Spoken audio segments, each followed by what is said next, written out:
Hey, I'm Jana, the little sister. And I'm Jeff, her big brother. Welcome to Sibling Rivalry, a podcast about our favorite sport, baseball. This week on Sibling Rivalry Baseball, I'm seeing blue, Roger blue, and Jeff is seeing red. I'm going to invite Mike Trout over to watch the playoffs. Again. Maybe he can help me with the SRBB headlines. The Kansas Comet, Gale Sayers, passed away at the age of 77 after a battle with dementia. He was one of the most electrifying running backs and kick returners in NFL history. He was the youngest player inducted into the Pro Football Hall of Fame. His legacy also includes his close relationship with teammate Brian Piccolo. Their friendship was documented in the Emmy-winning movie Brian's Song. Pac-12 football will begin on November 6th. The decision voted on by the Pac-12 CEO group. The move comes after the Big Ten announced it will begin playing in late October. 5 NFL teams and their coaches face over $1 million in fines. The New Orleans Saints, Las Vegas Raiders, Seattle Seahawks, Denver Broncos, and San Francisco 49ers all face $250,000 fines because their head coaches either did not wear a mask or wore it improperly. Each head coach also will be fined $100,000. And the MLB 2021 draft will be held during All-Star Week in Atlanta. This is the first time the draft will be held in July. It will consist of 20 rounds over 3 days. You can find these and past week's headlines on our website, siblingrivalrybb.com. Remember to rate and subscribe wherever you listen, and tell a friend to listen to the Sibling Rivalry Baseball Podcast. All right, that's it. It's over. A whole season of baseball, albeit only 60 games. And I know some people said it was for a sprint. A couple of teams, like the Dodgers and the Rays, made it look like it was just a stroll in the park. And we know it's going to be different because the playoffs are different, but like the whole environment is different. You've got bubbles coming up. The NBA finals are just now starting. So you got that going on. Normally at this time of year, you have early football, baseball playoffs starting, and then the Lakers or the Heat are getting ready to begin their title defense from last season, but they don't start their actual season till the end of October. Hockey, the same. The Tampa Bay Lightning would be preparing to defend their Stanley Cup championship, and the Dallas Stars would be looking to get revenge for losing in the Stanley Cup championship. And I would be most every Sunday watching Red Zone so I could see my two favorite teams. So it's going to be a crazy October, not only with those other sports, with the NBA finals going on, with the NFL, one of the greatest times in the baseball season. And it's going to be exciting, but it's going to be weird. It's going to be weird. It's going to be nonstop baseball. When the playoffs start, it is going to be a game at 10, a game at 12 or 1, and then 3, 4. I mean, it's like clockwork. It's a lot of baseball compacted into several days. And the first series is the wild card series. Now, we've had the wild card before, but it's always just been those 2 teams. This time, it's 8 teams. They're all in the wild card, and it's a 3-game series, which for some teams will be okay. For others, it might not bode as well. Well, you figure the 3 games are all in one park. There's no travel as far as that goes. 2 games in one game in another park. Now, there is a chance to have a couple of extra days off because the next rounds don't start till the 5th and 6th of October, the AL on the 5th, the NL on the 6th. So if you come out, especially because the American League starts first, if they come out and just bam, get the first 2 out of the way, there are no games scheduled for the weekend. So that gives them time to collect up their things and leave because nobody will be playing at home for the playoffs. After this first round, they'll be heading either to LA, San Diego, Arlington, or Houston to continue on with the playoffs. The American League, obviously, to the West Coast nationally. And if you're the Dodgers, it works out real well because if they do what many of the experts say, they'll be in Arlington for the rest of the month. If they take the first 2 games, go to Arlington, get settled in, they'll be there until the end of the World Series if it all works out for them that way. Yeah, it's going to be an interesting playoff scenario, what the strategies are, how managers utilize their bullpen, how managers utilize their benches, who plays, when do they play. There's a lot of things up in the air. And I think with some of these teams, I think it's kind of straightforward. I look at like are your first Tampa Bay and the Blue Jays. The Blue Jays, I think, are going to go full force. They're number 8. They're the number 8 seed, and they've got young guys, Vladdy Guerrero Jr., Bo Bichette, Biggio. I think the one guy and they're all like 22, 23. The thing about Buffalo is how's their pitching going to handle those 3 days against Tampa Bay? And will Tampa Bay come in with their pitching? And who are they going to start? Is it going to be Charlie Morton, Blake Snell, Tyler Glasnow? Who's it going to be? And going into how quickly, if they get through their 3-game series, like you were saying, then that's a plus for the pitchers and their arms. Right, because you're going into the next series, which will be 5 games and no days off. So you've got to reset your pitchers and have them ready. I did see that it looks like Blake Snell's probably going to start game 1 for the Rays, and Matt Shoemaker, former Angel, will be starting game 1 for the Blue Jays.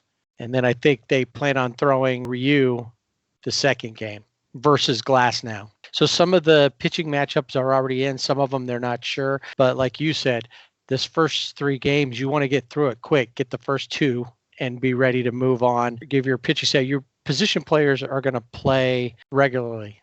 It's not going to be much of a change. It's going to be a difference. So in those first 2 rounds, actually even in the first 3, you want to get in and out. You want to sweep or as minimum amount of games so that you're pitching, because there'll be no days off until the World Series as far as during the series. And with the Blue Jays, if you look at Ryu, he has carried that pitching staff, and he pitched on Sunday. They did really well, but he did have some fatigue, some arm fatigue. So will that play a role as they're moving forward for their championship prospects? And the Blue Jays didn't, I mean, they're the 8th seed. They were 32-28. I think they still could, they could always play spoiler, just depending on how some of these teams come out and how hungry they are. Yeah, that's going to be the key, how much they want. And when you're a lower seed, you got to come out immediately, smack them in the mouth and keep going. Like we were talking about, you got to keep your foot on the pedal, no mercy. You got to go hard and fast against them, and you have to take advantage of every single opportunity. So let's take a look real quick at how it actually ended up. In the National League, the Dodgers ended up with the number 1 seed as we expected. Atlanta, the number 2 seed. Chicago, the number 3 seed. San Diego, the 4 seed. So they will all be playing at home. Dodgers versus Milwaukee. Padres versus the Cardinals. Cubs versus Miami. And then Atlanta's playing Cincinnati, which was kind of the surprise team in all of this. So the others, we were pretty sure as time went on how it was going to shake out. There were some moments, and in fact, a couple of things did kind of like on the last day of the season, the Brewers ended up getting in there because the Giants couldn't win and hold on. They kind of collapsed there in the last couple of games. The Brewers, who we thought were out of it early on, showed up. But they've got some issues. They've got some injuries. They're what's his name? Corbin Burns. Is that it? No. Yeah, Corbin Burns. That's it. I kept thinking Corbin Burnson. Right. From LA Law. LA Law. Major. And I think more because he was in Major League, the movie right. Major League. So I kept thinking about him. Arnie Becker was coming to play, but he's out. So how will that affect the Brewers? Well, because they're much stronger with him. Right. And they also have Brett Anderson, who was slated to start, I think, game 3.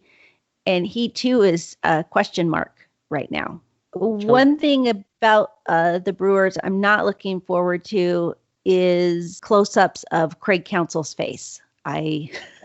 Just don't want to go there. Yeah, the only matchup I think for the first game I've seen that's for sure, the two pitchers are for sure, is Trevor Bauer and Max Fried in the Cincinnati Atlanta. And so Max Fried, who'd been kind of on the injured list more or less day to day, but having issues, comes back just in time to start game one. Trevor Bauer, of course, but actually the battle of two Cy Young Award candidates for this season.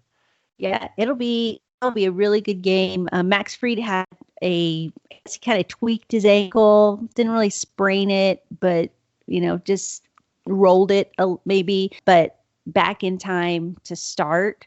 Hopefully he'll be able to go the distance for the Braves. The Braves have the offensive power. Of course, Trevor Bauer, he's just nasty. And I love the way he's been walking off the mound lately. He's been cocky, but he's earned his cockiness at this point. Yeah, right. And then the other thing about the National League playoffs is that in the end, half of the 8 seeds are all from the Central. Yeah, and that, looking back when we were talking about the Central Division, we weren't expecting much from I think we the figured Central. 1 and 2 would go because that was already set, but they wouldn't get any extras. We figured maybe 3 from the West and 3 from the East. Right. At one time, it was even 4 from the West. That's the other thing I wonder about this is that none of these teams have played each other this year. So it's going to be different than, oh, yeah, we saw them for 4 just a couple of weeks ago. It'll be a different look. You're going to see pitchers you haven't seen at least this season, and that changes the dynamic. Will it just be easy because they haven't seen them? Because they're not as familiar. So with the Dodgers and the Brewers, if the Dodgers had played the Padres, or let's say the Giants had made it in, the Giants are very familiar with the Dodgers and have given the Dodgers problems this season. That'll be interesting to see how these games play out with teams that haven't seen each other all season long. All right, so let's take a look at the AL now and how that ended up. And just like the setup for the Dodgers going forward, with the exception of the World Series, the number 1 seed is already in San Diego. So you've got Tampa Bay versus Buffalo, the Blue Jays, and then Cleveland and the Yankees will be taking on each other. Cleveland moved up on that last day. It had been Minnesota, White Sox, Cleveland. And Cleveland had been hanging at third, and it kind of looked like that's where they were going to end up. So they were going to have a wild card, and it would either be Minnesota or Chicago swapping for 1 and 2. Well, in the end, the White Sox lost on that last day to the Cubs. Minnesota lost to the Reds, but Minnesota ended up with the tiebreaker, so they got the division title. But the Indians won. They came back to beat the Pirates on that last day, and they leapfrogged the White Sox. So the White Sox moved down to the 7 seed, and Cleveland was able to grab the 4 seed. So they get to play at home, and they're another team that's going to be hard to beat with that pitching. Although they do have, I would say, the marquee pitching matchup for the American League. We talked Bauer versus Fried. I think this American League matchup is probably even better because you got Shane Bieber going against Garrett Cole to start off their playoffs between that the is Indians marquee. and then Minnesota is the number 3 seed. They'll be taking on the Asterix, who we'll talk about that later, how they ended up in there. But they grabbed the 6th spot as the worst record in the American League, second placers. So they should have been a wild card and not been able to. They're not playing at home.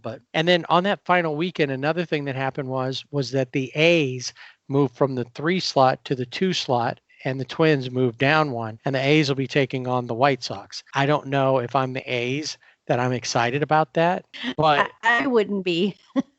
I think if I'm the A's, I would have much rather taken on the Asterix than to take on the White Sox. The White Sox are going to be starting Lucas Giolito, who had a great year, had a no-hitter, and then of course the home run kings of the American League, pretty much. Giolito, again, going into the final weekend, he too was having some, soreness, arm soreness. So that it's going to be, I mean, you think about, you think 60 games, and at the time it's like only 60 games when we're used to 162. But when you're pitching and you're pitching consistently, that's bound to happen when you get to September, even though they started in late July. Well, but you get those that you figure this would be 60 games from the beginning of April or the end of March. So it would have been about the end of May. You start seeing some of those little things for some players, Right. and then they're out for a week or two, and then they come back and they're fine. So we might be some of that. I think for a lot of players are just now getting in their groove. So I think we might see some of the best postseason baseball we've ever seen, just from the standpoint they're not as worn out as you normally would be. Yeah, I think that's really true. We see that with the Dodgers, especially.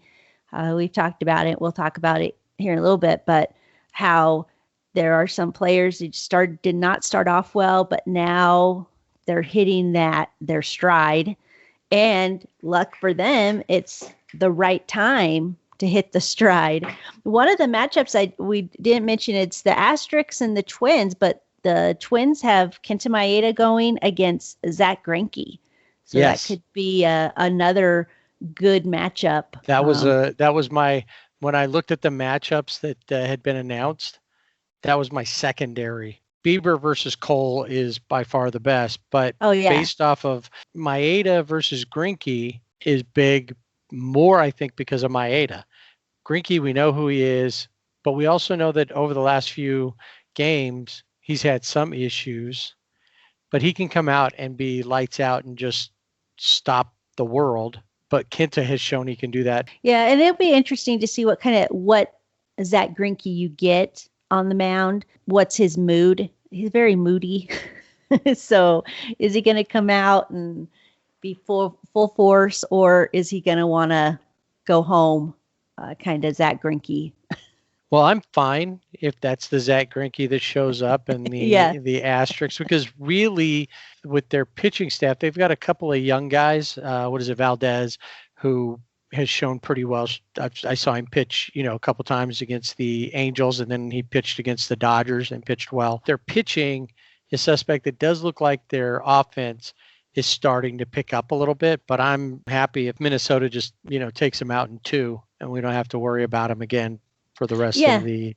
Yeah, I'm good with that too. One of the things too, when you look at the playoffs and you look at the final standings, you have a team like the Brewers, who throughout the whole season were never above 500, and they leaked their way in. In fact, they ended up at 483, and also the Cardinals are in there, but they didn't play a full 60 games. So Trevor Bauer tweeted about that. He was like, wait, how come they don't have to go play 2 more games? Which I get. They were going to be playing the Tigers. It had no bearing on the standings. Right. It wasn't going to change anything. If there was a chance them losing 2 to the Tigers would drop them out. And from their standpoint, Cincinnati moving up to the number 2 spot in the Central, then that may have made a difference in who they played and where, and they still would have been on the road. So I don't think it really matters from that. But Trevor Bauer had a few questions, that and how come it is that home team families will be allowed to come watch the games, the playoff games, but visiting families won't. So he said, sorry, Mom and Dad, you're not good enough to come see us pitch. Yeah, I hadn't heard that until I saw his tweet. I thought it was odd to me, because I figured if they're all there, what's the big deal? You can be socially distanced in the stadium. And we had talked about that on one of our earlier episodes about having fans in the stadium, before we really knew how the season was going to play out. Depending on who the home team was, they would have more fans, and then the away team would have less. So maybe they could do a lottery style for the away team's family. A lottery. Sorry, Trevor, your parents didn't win the lottery. They didn't get the scratch off. They didn't get to the, but this guy that's sitting on the end of the bench that never played during the season or hardly played during the season, his family made it in. Well, but then that might put pressure on the manager to actually use Right. that See, player. that's a whole. So going back now to we're what throwing into a lottery baseball instead of Survivor baseball. now we're opening up another can of worms here with this, as if this playoff thing isn't going to be hard enough overall. So the only two teams, we knew this could happen, but two teams, you mentioned Milwaukee, never had a winning record the whole season. They ended up at 29-31 because they surged late. And then the Asterix, who did spend some time over 500, but ended up with a 29-31 record, make it in by virtue of the fact that they were second place in the West. It's going to be, some of these matchups are going to be great. It's going to be fun to watch. It's going to be weird, though, because with this first round, normally you play the first round with the wild card, and then you start after the wild cards are done, which is usually like the Tuesday or Wednesday in the week. And then the playoffs start Wednesday, Thursday, and they go through the weekend. This coming weekend, there'll be no baseball. Yeah. So you'll be able to watch football, and depending on what the schedule is for the Lakers and the Heat, get in some NBA finals as well if you're interested, or you can actually do some non-baseball activities. Read a book. Yeah, which has been hard. I've been trying to read books, go outside. I don't know if I want to do that. That's kind of sketchy. I saw a cartoon where Charlie Brown and Snoopy are in bed, and Charlie Brown says to Snoopy, "I don't want to get out of bed. It's too people-y out there." Well, it's funny because Planet Head, he was like, "All right, baseball's over." And I'm like, "Nope, it's still going." Yeah, baseball is far from over. It is far from over. It will be interesting to see when you have these teams like we talked about, the Brewers, who didn't have a winning record this whole season, the Asterix, and where these teams all line up, match up. That's the other thing about this World Series, this championship series, is how the team who does win it, will it be as big a deal as if, they went through an entire 162 season? Because you are going to have these teams, the Brewers or maybe the Blue Jays, that could come in and totally spoil everything for these, like Tampa Bay or the Dodgers, who had the best record in baseball. Which, talking about the Dodgers, I was looking at run differentials, and the Dodgers, let me go back. Run differentials, how many more runs they scored than another team. Atlanta and Tampa Bay, both division winners, their run differential was plus 60. So they outscored overall by 60 runs. The Padres were plus 84. So 24 more. The Dodgers run differential was plus 136. So imagine this. They were the home run champs of the National League. Imagine, though, coming in and the Brewers, because they're on a tear, taking them out, and the Brewers had a negative run differential. Right. Yeah. It's all going to be how do those pitchers. That's why we talked about all along here with the playoffs. Pitching is going to be the key. Unless you're scoring 20 more than anybody else, or 52 more than the next team as far as that goes. Right. But it only takes a bad game offensively, and no matter how good your pitchers, you might get beat 1-0 if your offense doesn't pick up. But if your pitching staff gives up a lot of runs and you can't make it up, and it can happen, you can hit those little slumps. And with the way that this is set up, this is really, we talked about it before, that it was supposed to be a sprint. And I said, I think it's more like Survivor. I think I can update that the sprint was those 60 games. The playoffs, with the way that they're set up and the no days off, are going to test how great of a team you really have, top to bottom. And it really will be especially in these first couple of rounds. Survivor Baseball. It's time for Dodger Baseball. Well, the Dodgers head into the playoffs. They had the best season record at 43-17. They're the only team to not lose at least 20 games. Only the Tampa Bay Rays were close. They're the only other team that won 40 games this season, but they lost 20. So the Dodgers, and we were just talking about their run differential, the Dodgers have been, and for those of us who watch them every day, and we've lamented about this at times, if you look at only their record and the run differential, you would think that they never had any problems. They never looked bad. That's not true. And sometimes they were deceptively good. They got a hit in the right place, or one of their potential MVPs like Corey Seager or Mookie Betts came up strong. Will Smith came up a few times, and they'd win it, towards the end and then blow somebody out. But it took them till they got to a bullpen. They had problems with certain starters. So there are issues we got to watch, but as a team goes, this is the team you want going into the playoffs. Oh, yeah. Now, with Dodger pitching, none of the starters have pitched full games, and they haven't pitched 100 pitches. Clayton Kershaw was the only pitcher who, I think it was against San Diego, who threw 99 pitches. That's it. And then when we look at with the Dodgers, they played Oakland in the final week, and they won the series. But again, it all comes down to pitching and how the pitchers are going to be utilized. We did have another bullpen game. We've had several of those where one of the reasons in this series is Julio Urias, when he comes out in the first inning, he gives up a lot of runs and then he settles down.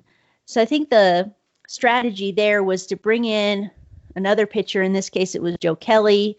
Didn't really work because he gave up 3 runs. But then Julio came in and was good.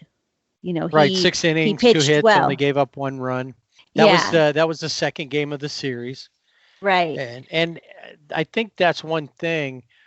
I have to say that during the regular season, overall, bullpen management wasn't bad.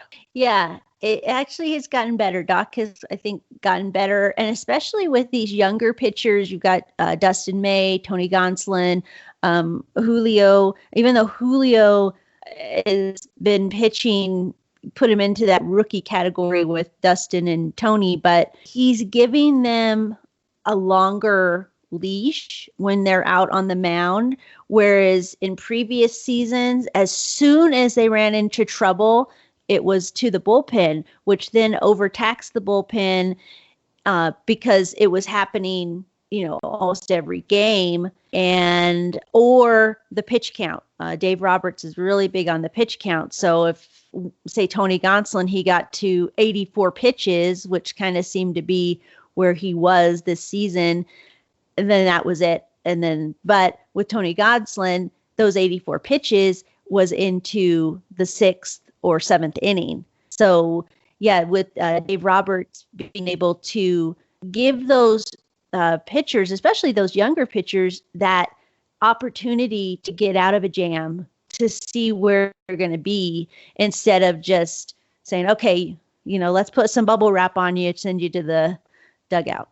We're going to get the guys, the movers, with bubble wrap you up, put you on a dolly and cart you back, put you in one of those space, how they always, when they're going off to Mars in the movies or somewhere, they're all in these chambers in deep sleep. That's what we're going to do with you to preserve you so you don't do anything stupid.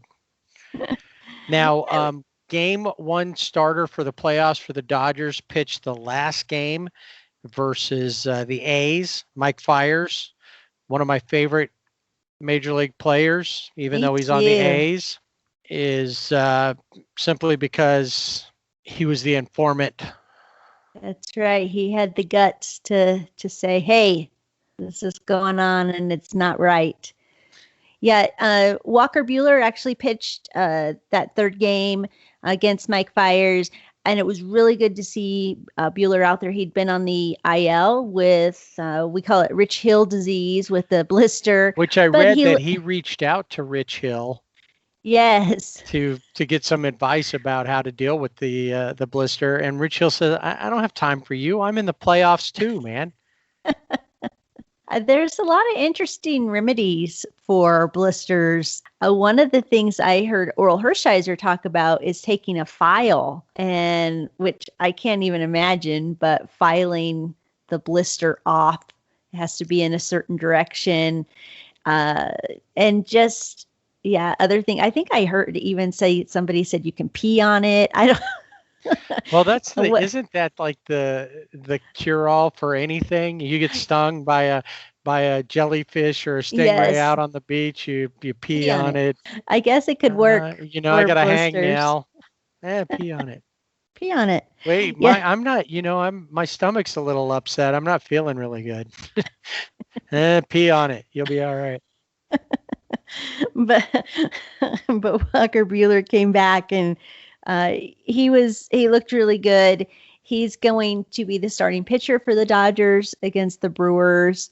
I think maybe some people saw that as a surprise. I don't really see it as a surprise. Clayton Kershaw usually always, he's always the opening day starter, and that people always assume, the Dodgers in the playoffs, he's going to be game one starter, but in this case, he's not.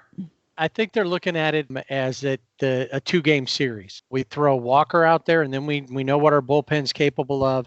Then we throw Kershaw out there the second day, and we're done. I mean, that's what they hope. I know that they have more beyond that, but with that whole thing, smack them in the mouth, and while they're trying to figure out what just happened to them, run on by them. Yeah, sweep the leg. Pedal to the metal. Well, and Kershaw pitched the first game. He pitched the first game against A's, and he didn't look great. Was it against the A's or against the Angels? Bueller pitched the final game in the A's series. Another note I noticed, just as well as the A's, Jesus Luzardo, he pitched in that game in relief, and I think he's going to actually start versus Giolito in the playoffs, game one. So yeah, I did see that. And you saw that, I think, across the league before we get into the Dodgers-Angels series, that a lot of guys who probably would have made a start normally during the weekend, once they were in the playoffs, they didn't start them. They had them come in and pitch. So there were a lot of openers, I guess, and then they came in and pitched a couple of innings or more just to get a little work in, so they're not sitting for 10 days, let's say. Right. So, yeah. So now Kershaw, it was as far as the Angels and Dodgers concerned, a premier pitching matchup. Andrew Heaney, who had been pitching pretty well for the Angels, takes on Clayton Kershaw, and they had almost identical numbers. They both only pitched 4 innings. Both gave up 8 hits. Heaney gave up 5 runs. Kershaw only gave up 4. Heaney gave up 3 home runs, and Kershaw gave up 2 home runs. Yeah, not a great outing for Clayton. He even said in the post-game interview it wasn't good. But if he's going to have a bad game, let it be this game, because then he can have a good game in the wild card series and going forward. Because that's the other thing with Clayton Kershaw. He's got that monkey on his back, and it's brought up every time. If you're listening to any type of baseball analysis, it's always, how is Kershaw going to get those demons? He's going to exorcise those demons that he has in the playoffs. And for this year, I don't know if those demons will be there, or if they ever really were there, because you have to think too, in 2017, was he a bad pitcher? Or, I mean, there were moments, sure, but can we really put that year into his? In some ways, yes, but I mean, he didn't have the same issues as, say, Yu Darvish did then. I think it affected him more. But I think the bigger issue with the playoffs and even with Kershaw pitching isn't that he's that bad, because he wasn't overall. He had his moments, but that offensively he got no support, which he would normally get during the regular season. So he is a legend in the regular season, and he's a hero. I know we use GOAT to mean greatest of all time now. So Yeah. he's the GOAT of the regular season, and then he's the GOAT in the negative sense in the playoffs, is how it's always played out. Yeah. He's not that bad, and you have to look at all the factors.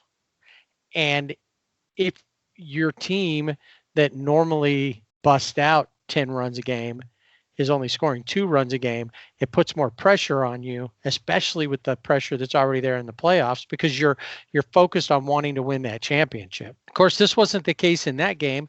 It almost was. The Angels started off hammering, and then they gave it up. Haney gave up those 5 runs. So at one point you figure they were basically tied at a point.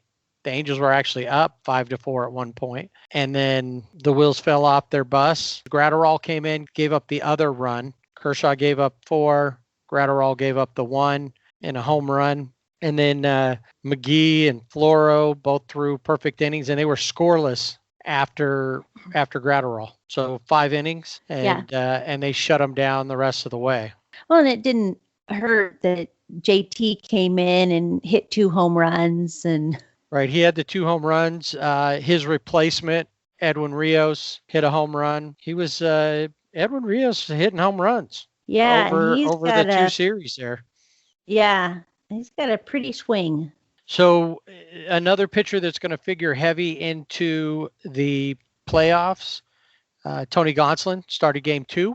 And he definitely has solidified his spot in the playoffs. I've been saying this for weeks now.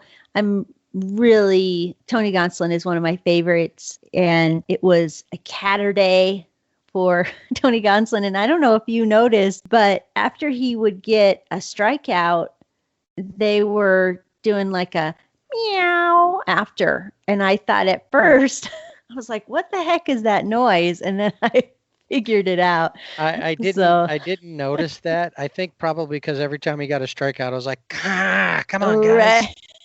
Yeah, you weren't listening. That game, there was a little bit of a scare for the Dodgers. Mookie got hit by Julio Teheran. Yes. First inning, first at bat. And so in an abundance of caution, they pulled him out and moved people around, and he set that one out, which was probably fine. They didn't need him that game. As far as, maybe they did. The Dodgers won 7-6. And Gonsolin gave up 4 runs in that one. Your buddy Alex Wood gave up a couple of runs. He gave up the other 2 to make the 6. In that game, though, one thing that stood out to me was Corey was 0 for 4. And that's a rarity. Yeah, he's had those moments where he just doesn't hit anything. And that was that game. So hopefully, get it out of his system and let him go. Alex Wood definitely is not made a case to be on the playoff roster. And he has a 1-year deal with the Dodgers. I don't know that he will be with the Dodgers. I would be really surprised if I can't say I'd be really surprised because the way the Dodgers work sometimes. But yeah, I would probably almost be a little bit disappointed if they pick him up, because he just is, his everything, every time, when he comes in, he'll get a strikeout here or there, but he's given up the runs. And if he's coming out of the bullpen, you can't chance it. And you can't say, okay, well, we're going to give him a chance. Dave Roberts is big on that. We saw him do that with Gavin Lux and say, okay, you've got a runway to play. Show me. The one thing I have noticed with Dave Roberts, especially in this season, and I don't know if it's because it's a 60-game season, but, I talked about giving those pitchers more of the opportunity to get out of jams, but also these other players that, like Gavin Lux, that just aren't hitting well, opportunities to go in and play. He wasn't playing well defensively either. So he might be on the playoff roster as someone off the bench, but if he's not, it wouldn't surprise me. Another one is Jock Peterson, Jocelyn. He's just had a rough season, had some He's got the family issues off the field.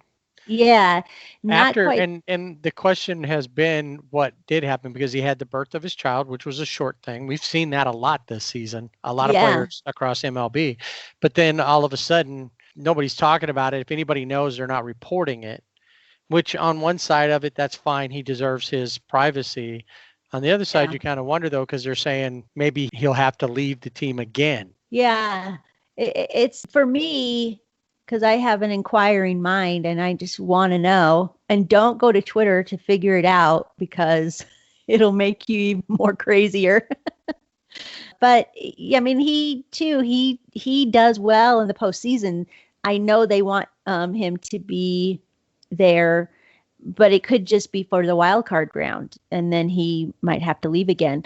So we'll see Right. what happens And with Jocelyn. in the last two games of the series, he hit a home run in that game 2. Game 3, he, along with CT3 and Kike, they provided the other half of the offense that day, each of them with a hit and a run scored. In that game, we'll talk about the pitching, because it was a quasi bullpen game, but AJ Pollock, he provided half of it. He went 3 for 3. Yep. 2 home runs, 3 RBIs. Well, it's interesting that last game with the Angels, you had a bullpen pitcher play in a position player role, and that was Adam Kolarek, and he played right field for starting in the 8th inning.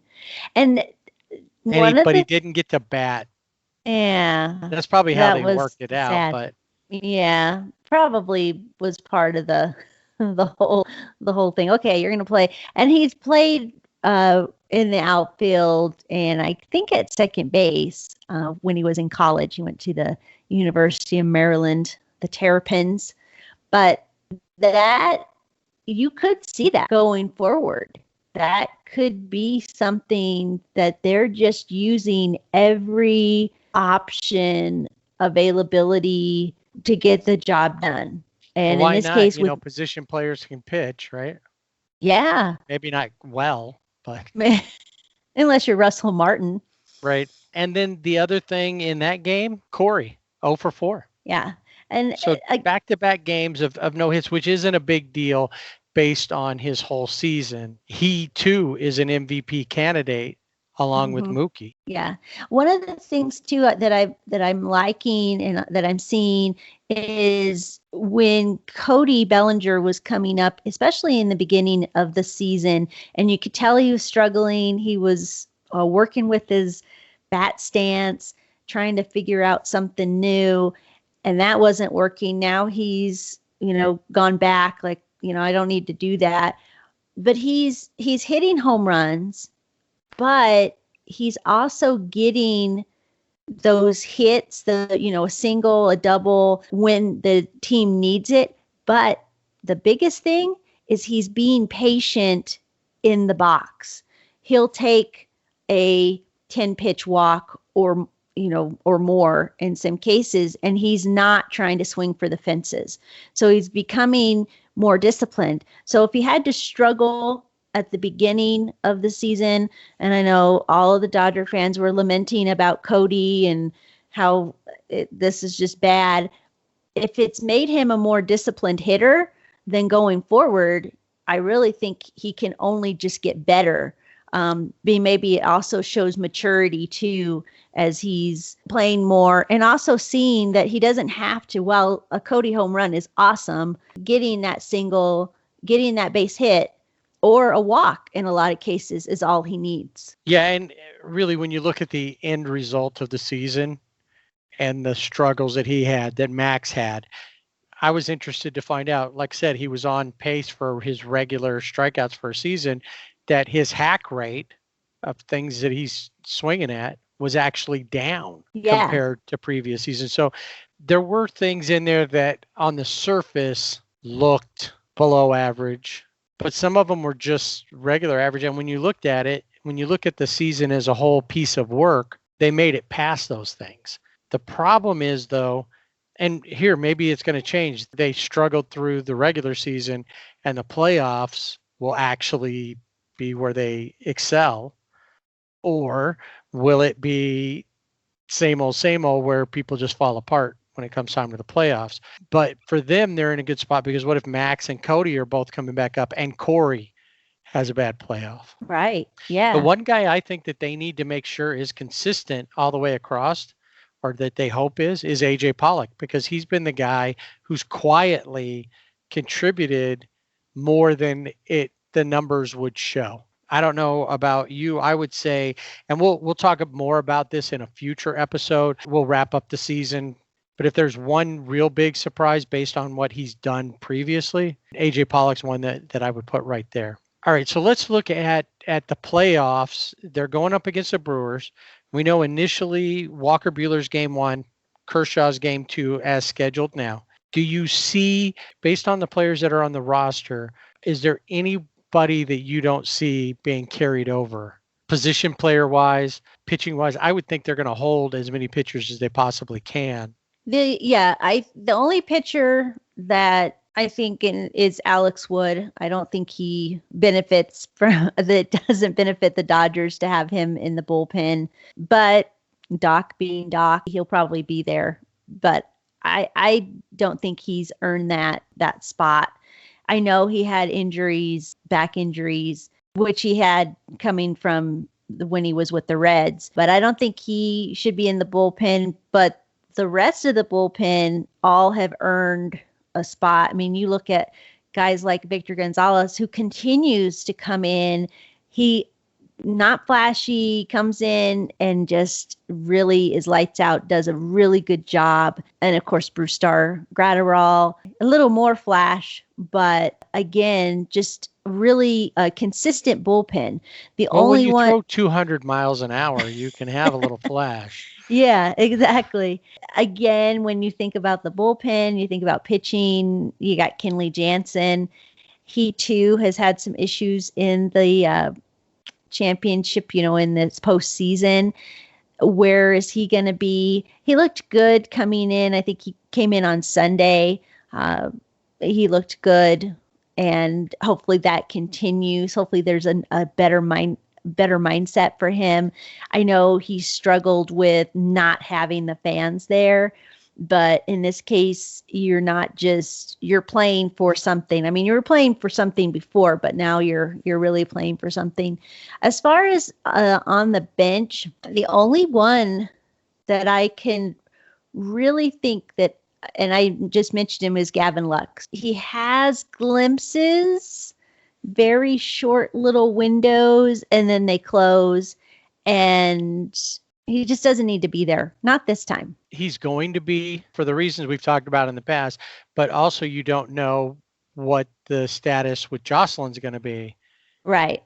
So you're going to keep him because there's not anybody else really that, sure, I think Edwin Rios has finally showed up as somebody they're going to want there. He got a chance to play quite a bit in this last series. They pulled Max out a couple times, and they pulled JT out, and he went in for JT. I don't see many changes, and I think Alex Wood probably is on there because there's nobody coming back off of the injured list, and they're going to want as many pitchers, and he has his moments. Right. Just like I think views Joe Kelly better than they had. They're not letting pitches long, so he doesn't have, and I've noticed that he's been throwing a lot of breaking stuff as opposed to fastballs, and he's getting better. Yeah. Overall. Yeah. Before they kind of just gave him, he was untethered. It's like, okay, we're going to let him go. And now they're actually using him as he should be used as a pitcher. I think he would. Yeah. He would probably say the same thing. This is when I need to be here, and I shouldn't be in these situations. Yeah. I think the roster that we've seen with the Dodgers is pretty much set. If you were watching the last game, that's That's pretty much. And I know Gavin Lux will be there. As I said, he's going to be somebody that'll be able to come off the bench. Edwin Rios definitely will be there. Kike Hernandez and Chris Taylor. Chris Taylor can play anywhere, and he's the real asset for and proving it. The Dodgers. Oh, yeah. Yep. Both defensively and offensively. Yeah, surprisingly, in that last game, he struck out 3 times. I know. Which that was a surprise. That's why the 0 for 4s and that surprised me because that's not been their way. Before we move on to the Angels side of the story, let's get your player of the week, the final one of the 2020 season. So this week I went with AJ Pollock. Over the 6-game series, he was 6 for 21. Doesn't sound spectacular. He was 286 batting average, but he hit 4 home runs. He had 5 RBIs. He's tied with Mookie Betts for the most home runs on the team at 16. He normally in a regular season hits 20, 21 home runs. So at this point, he's hit 16. His slugging percentage is at 566. He's behind Corey Seager in that. And he's also third on the team with 34 RBIs. But he's coming up not with just those home runs, but coming up with walks when we need it. And also, a single or double here or there, and doing well in the field defensively too. So for me this week, AJ Pollock. Yeah, he's been very consistent. I considered AJ Pollock, but instead I went with Edwin Rios as my player of the week over 6-game span. And he's coming off the bench. Right. So that limited some. He went 4 for 9, so batted .444, scored 3 runs, hit 3 home runs, and drove in 4 runs. He slashed the .444. His on-base percentage was 1.556. And then that led to a 2,000 OPS, which is on base plus slugging. So he had a really good week. He showed overall that he could definitely help this team on to a COVID-19 championship. Yeah, that's a good pick. He really is someone that you can put in there. Like you said, he came in off the bench multiple times in this series. And Earl Hershiser has now begun to call him Herman Rios, as Babe Ruth was Herman. Well, I mean, those home runs, it seemed like every time he came up, he was hitting a home run. It didn't really, when you think back about it, oh, yeah, I remember. And he hit that home run. And didn't he hit the home run in the Zennings game back in Houston? Yes, he did. The leadoff 2-run home run? Yeah. All right, so the Dodgers will fire up their playoff season starting on Wednesday versus Milwaukee, all 3 games at Dodger Stadium. All right, so I had to get off the roller coaster. Things were going really good for the Angels towards the end of the season. In fact, over a 20-game span in September, the Angels had the best record in baseball. They had started to come on. All of the complaints that Angels Nation had on Twitter and on the fan groups about Joe Madden doesn't know what he's doing. Billy Epler doesn't know what he's doing. And we talked about that to some extent. With Joe Madden, it looks like by the end we started to see what the plan was. Yeah, you saw the magic of Joe Madden. He was starting to kick a little butt, like I had been saying. No more of this, hey, buddy, let's do this. It's get out there and get this done. And towards the end of the season, when they saw that he saw and said, we still have a chance in the playoffs, he was setting Joe Adele. He was setting Shohei Ohtani. He was getting the best players out there who were having the best seasons at that point or were hitting better, whatever. He was putting his best foot forward. And going into the final weekend or this final week, they had to do a lot, but they had a chance. They needed not only to win out, they also needed the asterisks to lose out. And it was all possible because that first series with San Diego, they only won 2 series this year. We know that they didn't win any games versus the Dodgers because we just talked about that. But they beat the Asterix 6-4, which played into them still being in the because that meant they held the tiebreaker. And then the Padres, they split a season early on, and then the Angels go to San Diego, and Griffin Canning in game 1 comes out, throws 6 innings, 2 hits, 1 run, strikes out 10. Yeah, career high for him. Oh, yeah. And it was a 4-hitter total. The bullpen came in, did a great job, and they take out the Padres 4-2. Max Stassi, his first ever 4-for-4 night, hit 2 home runs, drove in 3 RBIs. He has proven, even though there's talk that they might go after like somebody like JT Realmuto or another bigger name catcher, another more solid catcher, I think Max Stassi made a case to be the everyday catcher. Even Anthony Bimboom came in, who played the next night, has been playing pretty well overall and is pretty quick with the throw down to second. So that's going to be a question. Do you go after, when you have 2, I say, potentially above average catchers, do you go after somebody else? That's a question for another day. But Max Stassi, great. Matt Walsh, once again, 1-for-4. So he's contributing. Taylor Ward, another one who was last week's player of the week, 2-for-4. And Rengifo, 2-for-3 with 2 doubles. So a lot of contributions there. I'm not sure. I think Davies and Lamet for the Padres, we'll see probably both of them pitch in the playoffs. Those are the 2 guys that are probably their aces, and they probably share that. Chris Paddock had been. Davies is like 130 pounds soaking wet, I think, and he looks like he should be pitching for some little league team from wherever he's from. He doesn't look like he's old enough to be in the majors, but he pitches well. He's definitely going to play a part in the playoffs. Yeah, your favorite Trent Grisham scored 2 runs because he got walked 3 times. Yeah. No hits. So they win that one 4-2. Of course, they have to win them all. So the next game, they come in, we send Jaime Barria to the mound.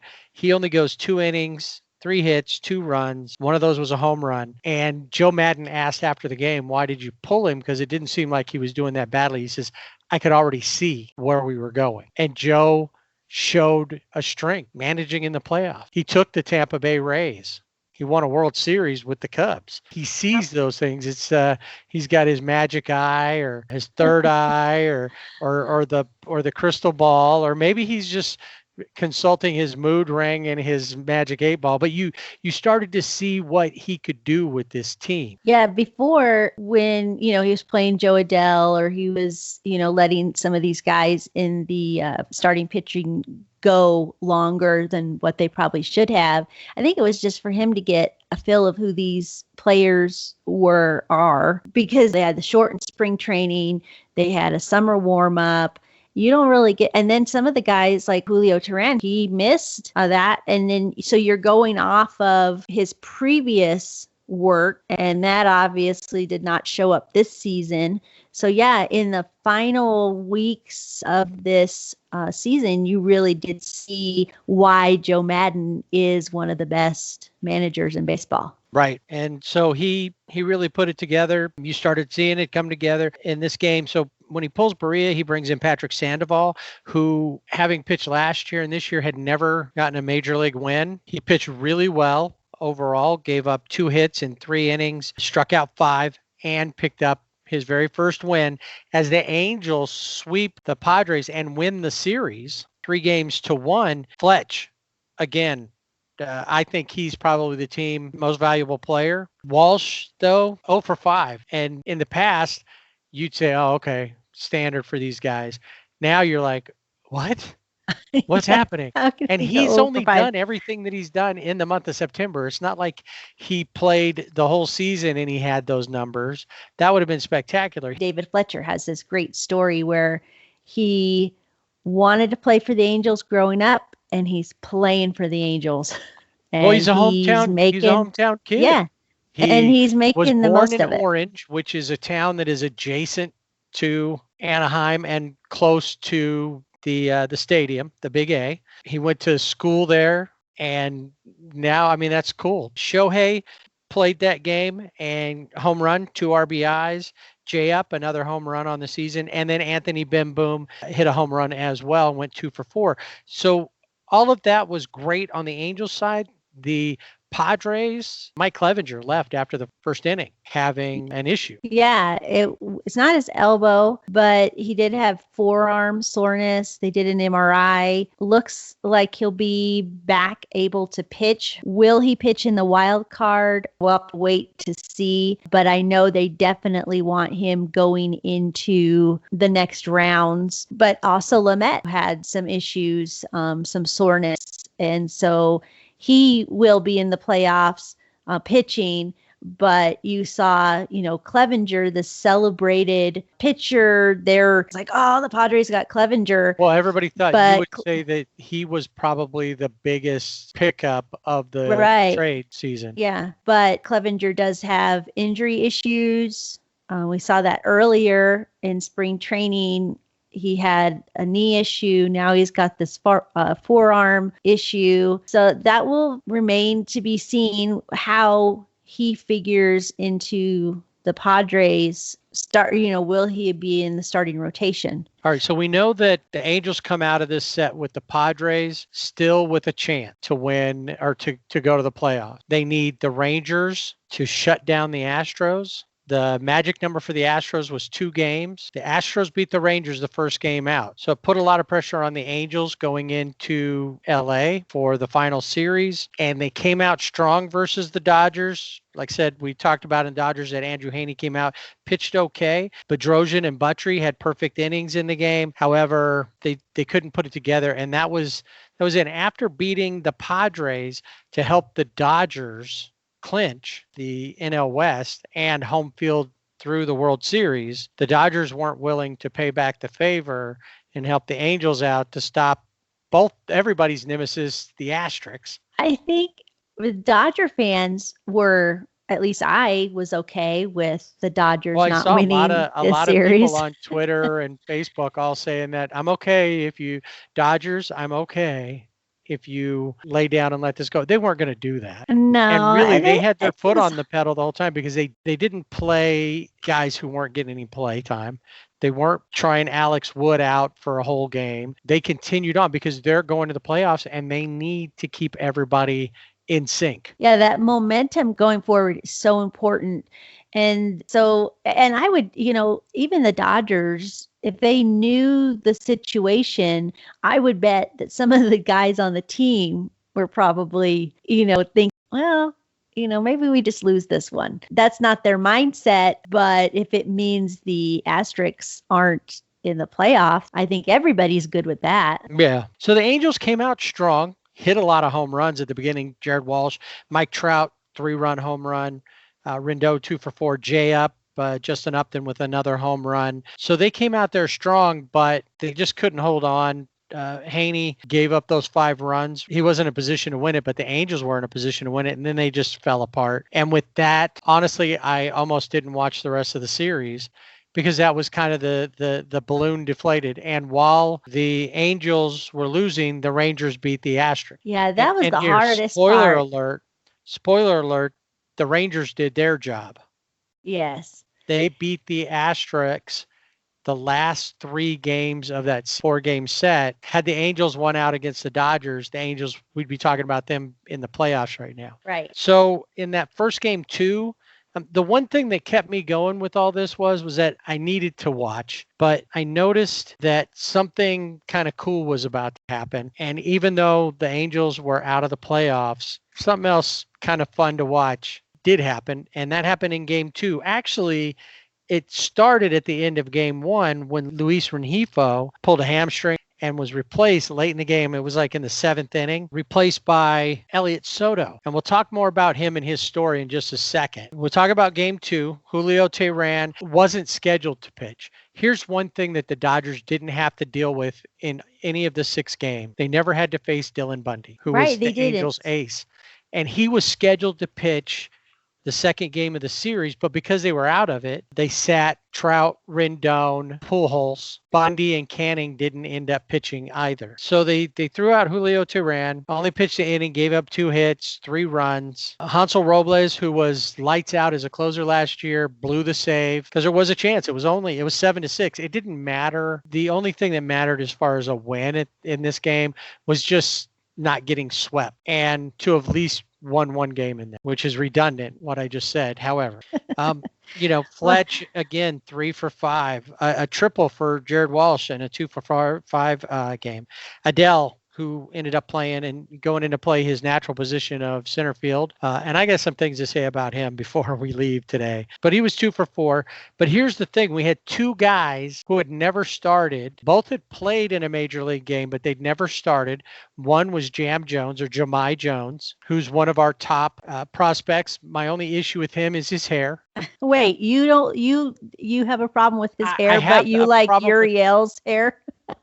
But yeah, I do. Or Gurriel's hair? Yeah, if you've seen his hair and look at Gurriel's hair, there's differences. But I like Jahmai Jones. He seems like a great guy. I think his hair is better. But there's something about the way that his hair is that just kind of drove me up a wall. Okay. And then the other guy is Elliot Soto, who made his first start. So here's where the game is exciting to that point. It's close. But the fun part was Jahmai Jones, or Jam Jones as they call him, and Elliot Soto are hitting 8th and 9th, and back-to-back, they both get their very first at-bats, they get their very first hits. The other rookie playing this year, Joe Adell, took him 18 at-bats to get his first hit. These guys did it in their first. Now, Jam Jones, he's a rookie at that level of Joe Adell. He's just coming up. He's a younger kid. Elliot Soto is the story. Yeah, he really is. 10 years in the minor league, and he finally gets his chance, and you watched him. Blanca loved him. Yeah, because there was a smile on his face. He played. There was joy. He was so happy to be there. And then to think about you come up to play your first game in Dodger Stadium, one of the iconic stadiums. It would be like playing in Wrigley or Fenway to start. You're not playing in Tampa Bay for your very first game. Dodger Stadium. He was just the smile on his face. He got 2 hits that night. He was fun to watch. Went 2 for 3. Jam Jones got his first hit, scored 2 runs and his first RBI. I would say, too, that when these guys got their first hit and hearing, the story where, especially Elliot Soto, where he's been 10 years in the minors, a lot of guys would have just hung it up. They would have, but he persevered. Like you said, made the first start in Dodger Stadium. Even the Dodgers were cheering for him when he got that first hit. Well, did you see? I don't think it was Elliot. It was Jam Jones. He was at first base. He's all smiles and happy. Yes. And Cody asked him, "Was that your first hit?" Yeah. And he's like, "Yeah." And Cody was like, "Here, give me the ball." So, he had gotten the ball, and he made sure he tossed it to the right guy because he understood that too. He remembers. It's not been that long ago for Cody. So that was really cool. We'll talk a little bit more about him in a minute.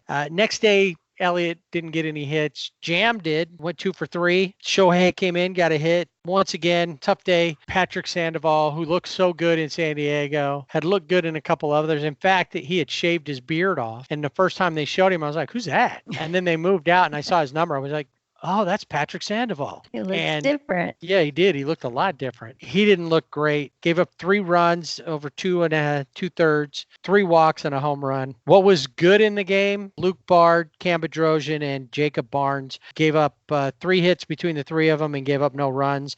They waited till Hobie Milner came in, who had his moments during the season. And the one thing that stuck with me, he's the guy that gave up the grand slam in Zennings in Oakland on the first game. And it always stuck with me all season because whenever he had a jam or was in a jam, that was a problem. So overall, they got blanked that day. Jam Jones, like I said, he had a good day. Nothing for Soto. Shohei was all right. It was a tough game. And as we get now that the season's over for the Angels and there's no playoffs, I know that Joe Madden was leaving. So they played Sunday. He was going to leave Monday to head back to his house in Pennsylvania, get in the motorhome and his summer home and head back to his permanent address and start working, because the big news that came out, like I think the third out had barely been recorded. I think the ball was barely in Cody's mitt, or who was at first base? Was Cody? Kike. That's right. Kike had come in and it was barely in his mitt, and they said the final score and they said Billy Epler's been fired. Yeah. All in that same sentence. They didn't waste any time. Billy, from hearing in the post game, had called Joe Madden the night before. He knew the night before. The weird thing is that I don't think that he ever got a real good shot at building the team. He did what he could dealing with a meddlesome owner. Artie Moreno is by far the issue. I'm not saying that Epler probably didn't make a bad move here or there, but his moves, you could see what he was trying to do. And sometimes they just don't work out. I think Julio Teheran in a regular season would have worked out better, but he gets heaped on with Trevor Cahill and Matt Harvey from last year that didn't do anything good. So that was kind of an odd moment that it happened so quick, but it wasn't surprising. A lot of people are saying Dave Dombrowski might be his replacement. I'm not sure that's going to work because Dombrowski has been Detroit, Boston, Montreal, and built great teams. He's going to want the autonomy to do it. I don't know that Artie Moreno is the guy to let him do it. Well, but maybe he'll come in and just set Artie straight and say, listen, you're the owner and this is my job. This is what I do for a living. You pay. And I get the guys that are going to win the playoffs. Maybe he needs somebody to just tell him, listen, I get you're the owner, but, tell me in this situation, who are you going to get? I don't know that it would work because I think Artie Moreno probably wouldn't put up with it, probably just fire him.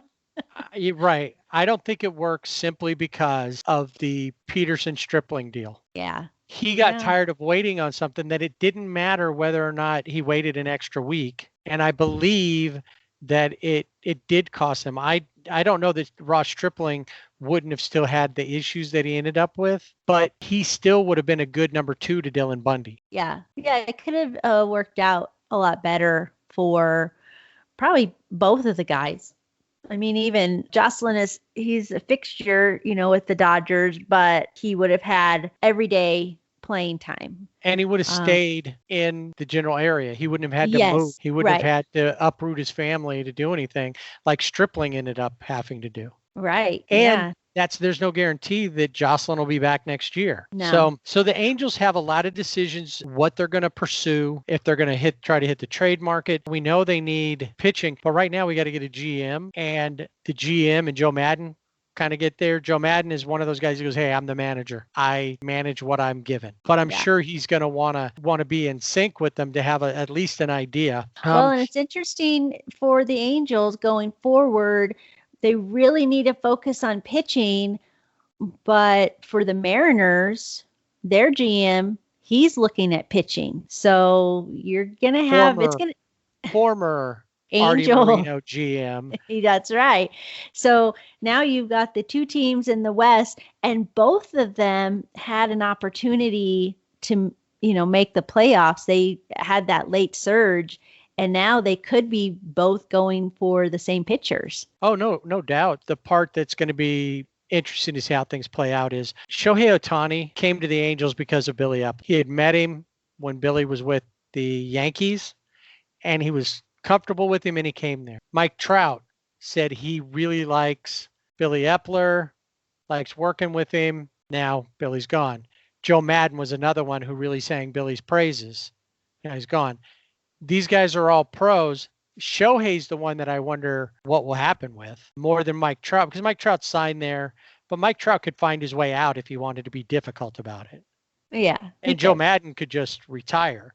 But I think Joe Madden's there to bring a championship or get at least to the World Series with this team and have success year after year, because this was his dream job. Yeah, and I think for me, looking at the Angels, especially in those stretch where they went 14-8, they looked really good, and you could see this team going forward. Obviously, looking at starting rotation and how that fits in and getting new pitching, but you really could see the Angels could be a force next season, but it all depends on what the owner allows. Well, even with the what pitching, he wants. Even with the pitching, you were seeing improvement because all of a sudden we had 3 pitchers that Dylan Bundy was the most consistent. He had a couple of bad outings. Andrew Haney was coming around and having more, and Griffin Canning as well.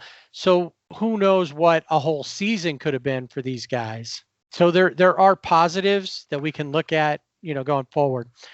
Before we get to player of the week, a couple other notes. David Fletcher led baseball in singles with 50 of them on the season. I said I was going to bring up Joe Adell. I will in just a second. Jared Walsh, rookie of the month for September. And then another guy that I had issues with out of the bullpen, but was much better than I gave him credit for, was the reliever of the month for September in Mike Myers. Yeah. Which normally when I hear Mike Myers, I think Halloween. Halloween. That's right. I do too. And he kind of turned into that kind of a monster that he could, he was mowing people down. I do have a question. You haven't mentioned him yet. Andrelton Simmons. I didn't want to like completely bring it up because it's still, I'm worried about this. And part of me wanted to bring it up in the future.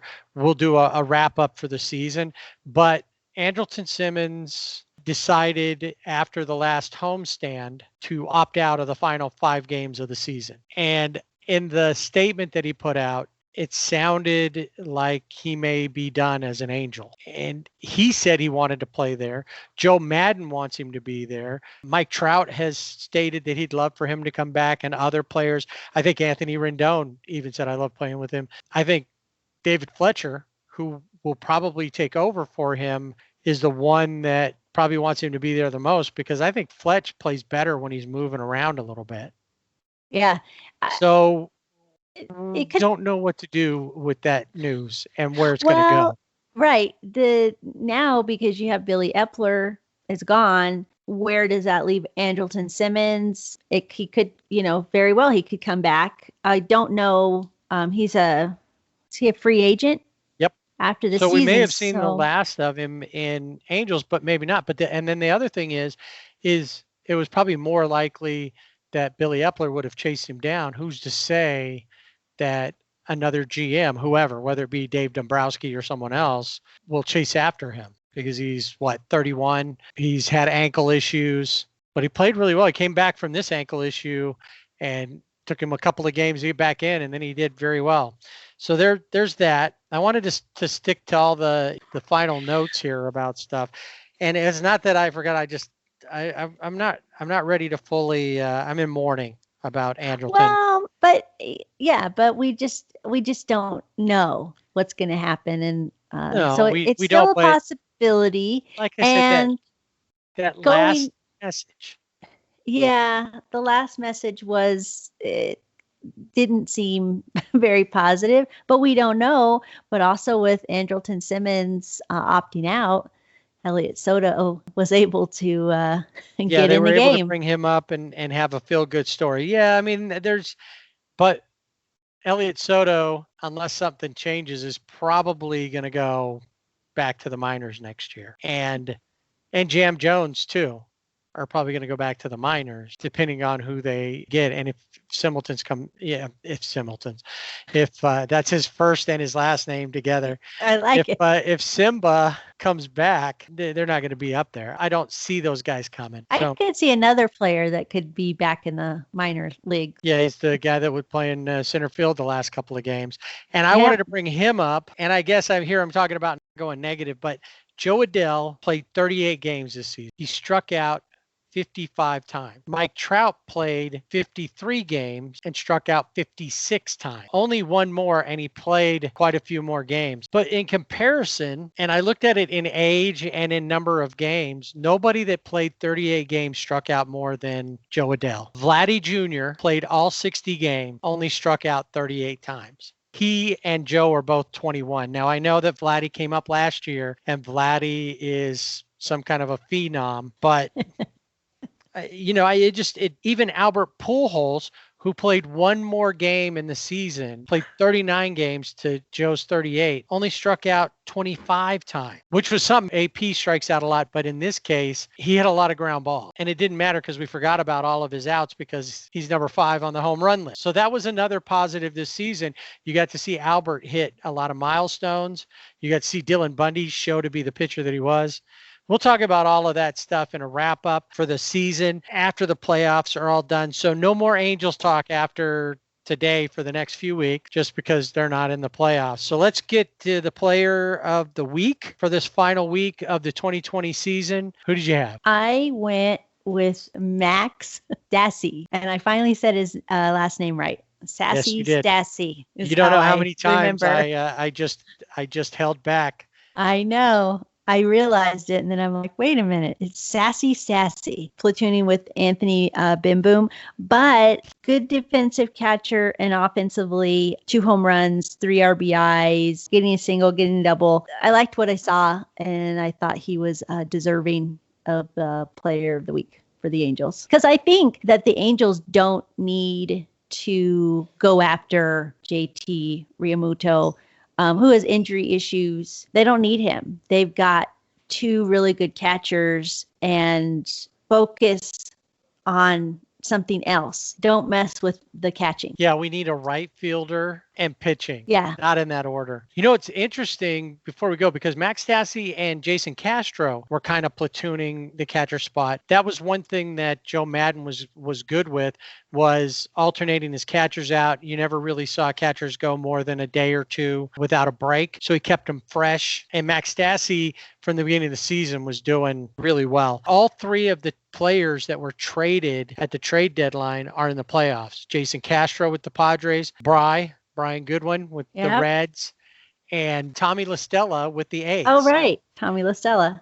So how can you forget him? So they all went to the playoffs. So they can all thank Billy Epler for at least trading in the teams that were in a better situation. Right. Max Stassi's your player of the week. Max Stassi was on my radar as well, especially after that 4-for-4 game. I think I had overlooked him a couple of times where he may have been the player of the week candidate in the past. And I think too, because of his injury time, that was a little bit of an issue. But I thought about him. I thought about Mike Myers. But I went a completely different direction. And because there's no playoffs, because this was the last week, I decided to give the player of the week to 2 players. And it's only based on 2 games. I'm giving the player of the week to Elliot Soto and to Jam Jones. I like it. Both of them had, you figure that in the 3 games that Elliot Soto played, 2 for 6, batted .333, had a double, scored 2 runs. He was, like I said, drafted out of high school in 2007, went to Creighton, and was drafted again in 2010 by the Cubs. 20 years later, September 25th, 2020, he's in the bigs. And then Jam Jones, 3 for 7, batted .429, 1 RBI. So they get it. They both played pretty well in the field. And that'll wrap up the Angels season. Like I said, we'll do a full wrap up after the playoffs are all over for both the Dodgers and the Angels.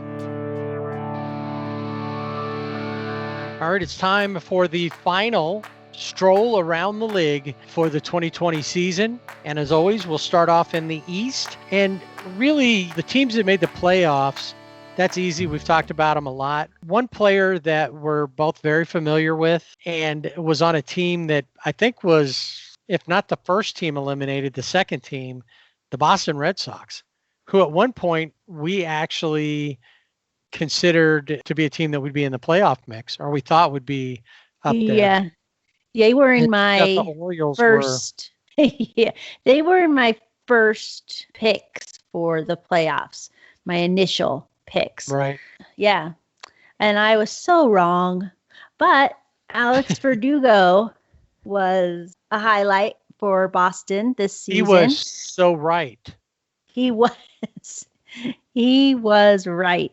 He ended up with a .308 batting average. He had 6 home runs, 15 RBIs, .367 on-base percentage, .478 slugging, and an .844 OPS. Not, anything that he's going to win awards, but for him to go into Boston and play well, especially because we don't know where Jackie Bradley Jr. will be. No, we don't know. We don't know what's going to happen with that team. That's going to be a team I think that gets shaken up. And I kind of beg to differ with you about awards. Okay. Because Ron Renicky, who, by the way, is not returning next season, and apparently the odds-on favorite to replace him is a guy named Alex Cora. Yeah, We'll just leave which that sit doesn't there for set right now. with me, but yeah, we'll talk about that later. Ron Renicky said that Alex Verdugo was the clear MVP for the Red Sox this season. And Mass Live, a website that talks about the sports up in that area, they named him the team MVP as well as the defensive player of the year. He Nice. and Jackie Bradley Jr. were kind of neck and neck, but they gave it to him. So, see, it may not have been league-wide awards, but on But his own team, he showed up quite a bit on the highlight reel, diving catches. You'd see that he got a hit here or there. He wasn't the guy with the walk-off all the time. He wasn't a main player. Jackie Bradley Jr., Xander Bogaerts, a lot of times they would get those things. Former Dodger doing good there. Sure, he's not Mookie Betts, but he's trying to make them forget. And he's wearing Manny's number, Manny Ramirez's number. They're and in when Boston got Verdugo, I remember the Red Sox fans were like, Alex Verdugo, who's this kid? And how wrong they were. Because oh yeah. We knew.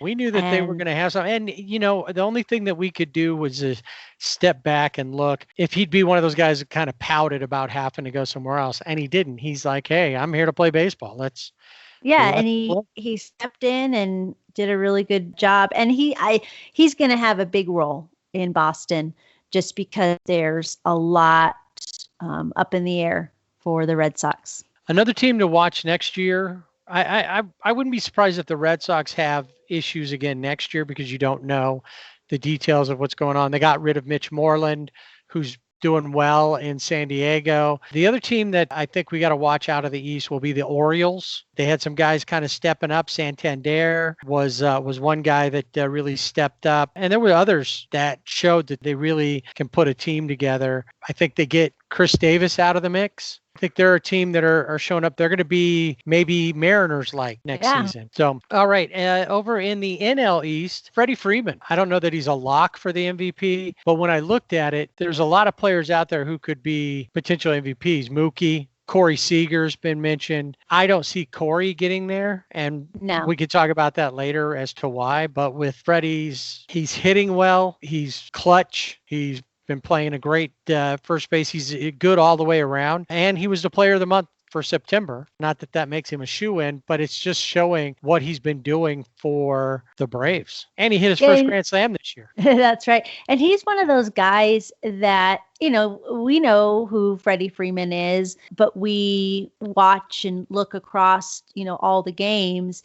But a lot of people probably don't realize how good Freddie is as a first baseman, and then also offensively. In Atlanta, there's probably a statue of him, but he really outside of Atlanta, he probably been like, yeah, okay, Freddie Freeman, all right. But yeah, this year he's really come on like gangbusters. And this year, but you look at previous years too, it's not shabby, but he's really making a name for himself. That's for sure. Another guy who's making a name for himself, not that he didn't already have one in St. Louis and then came to the Braves in the offseason, is Marcell Ozuna. This week, player of the week for the NL. Over the week, he hit 500, 3 home runs, 8 RBIs. He ended up leading the NL with 18 home runs, 56 RBIs. So he topped out on that. And he also makes, along with Freddie Freeman, makes the Braves a tough team to face offensively with Albies and, of course, Ronald Acuna Jr. The problem they're going to have is pitching. Yeah. They've got injury issues. You figure Cole Hamels, who was one guy who was supposed to come in and be kind of that consistent veteran, was on the injured list, comes off the injured list, and goes right back on it. He was aspiring to be Aaron Judge, apparently. But at least he played one game before he went back on, went out to pitch. And so they're going to have issues, in the playoffs, and we'll see what happens after the first round. They do, of course, have the second seed, and we'll get to play games at home. I do want to mention the Miami Marlins. They're in the playoffs, and of course, with they're playing the Cubs, and they were kind of the COVID villains this year, but making it into hodgepodging players in there. But Starling Marte, a player that they picked up, and he was almost hit in the head by a pitch. I believe it was on Sunday. And luckily he wasn't hit. What happened is the catcher came up, was really good, and it knocked his helmet off. But in the process, he got a left ear contusion. So how that will affect him being in the lineup is yet to be seen going forward. If he's not in the lineup for the Marlins, that's going to be a huge hole in their absolutely. In their offense. And also, when you talk about the Marlins, they lost one of their pitchers. Urania got a line drive off of his arm, fractured his arm, so he's out. And that's two things. This is a team that had not been to the playoffs in 17 years. I mean, they overcame the whole COVID mess at the beginning. There's talks that Don Mattingly may be the manager of the year, based on what happened with the Marlins, even though his lack of institutional control at the beginning may have led to that. He's like the reliever that comes in and gives up runs so that it's tied. And then the next inning, the team scores. So he not only blows the save, but he gets the win. Right. He blew it at the beginning, but now he's going to get the win. Yeah. And I think that the fact that they're playing the Cubs works out for them with these issues, because the Cubs are not as strong as you would think they would. They do have Chris Bryant has been heating up again, but he had been a problem. They're not a team that's always on it. They've been an up and down team, and that's why it took them till right at the end and some help to clinch the Central. Yeah, they should have. We were waiting, like, when are they gonna clinch the Central? And it was right up until the end. Yeah, the Cubs are gonna be a team that'll be interesting to watch, because you do have, Chris Bryant is hitting. I think Javi Baez is getting back in there. They're also kind of an angry team. I think they know that they should have clinched a long time ago. They know maybe they should have a better record.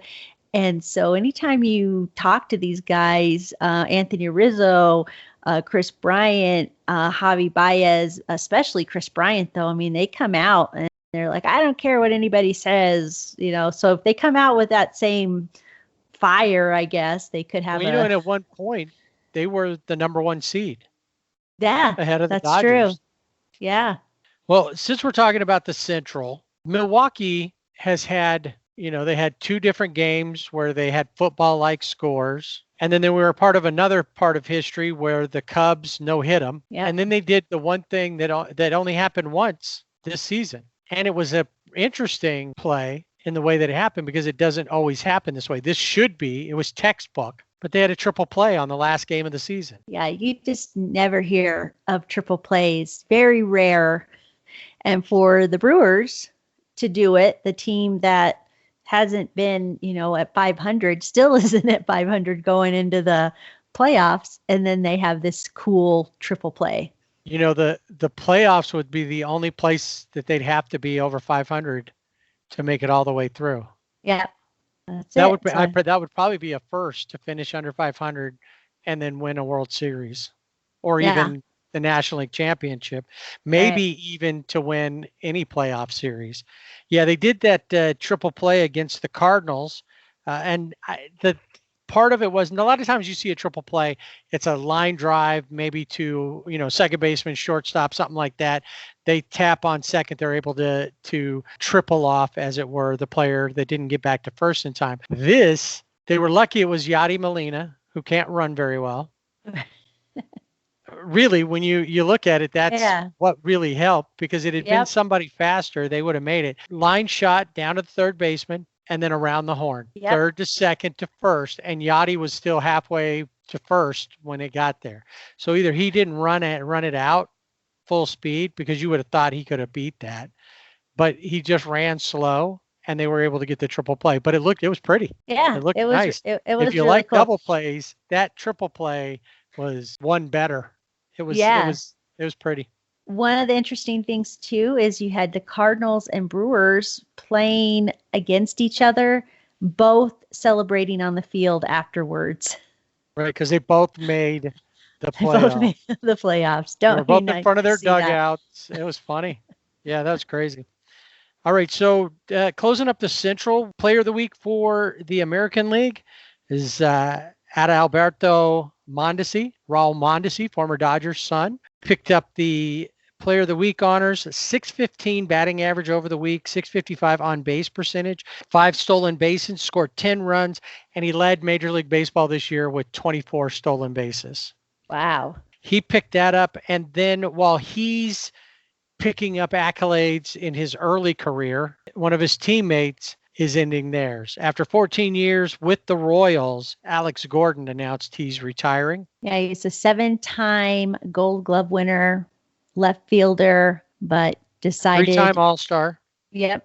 He's decided it's time to go home, spend some time with the family, hang out with the kids. Led Major League Baseball in doubles in 2012 with 51. 2 World Series for him with 1 title. Grabbed that in 2015. 190 career home runs, 1,643 hits, 257 career batting average, and 749 RBIs. So happy retirement to Alex Gordon. All right, let's take a final look at the West. Not a lot to say about the Rockies or the Diamondbacks. The Rockies had that chance. Charlie Blackmon didn't get near 500. No. Didn't finish at the top of anything. In fact, we didn't talk about this, but DJ LeMahieu became one of the only players to win the batting title in both the American League and the National, and he won that with the Rockies. Charlie wasn't even in the top 5, I don't think. So it kind of fell apart, but so did their team. They had a lot of issues. They came out like gangbusters, really looked like they were going to be the team to beat in the West. And yeah, you're right. They just fell apart. And I still do not understand why DJ LeMahieu is not a Rocky.